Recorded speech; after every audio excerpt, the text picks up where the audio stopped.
How to use Fiebing's gum Tragacanth. This is a demonstration for the proper application of Fiebing's gum Tragacanth, which is used to slick leather edges in preparation for edge finishes and dyes. It will create a nice glossy hard edge ideal for applying a leather finish. For this demo, we used a belt cut piece of natural leather and we used an edge beveler to bevel the edges.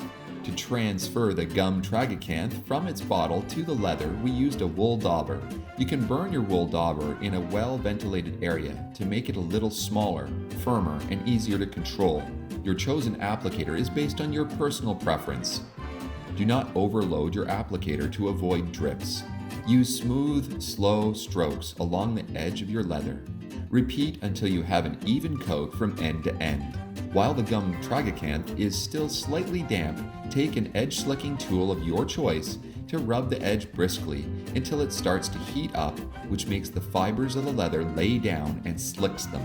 Once your leather edge is dry, slick, and lint-free, it is ideal to apply a finish like Fiebing's Edge Coat, Dura Edge, or Edge Dye finish. That is how you properly use Fiebing's gum Tragacanth. Buy this product directly from Fiebing.com or other Fiebing dealers.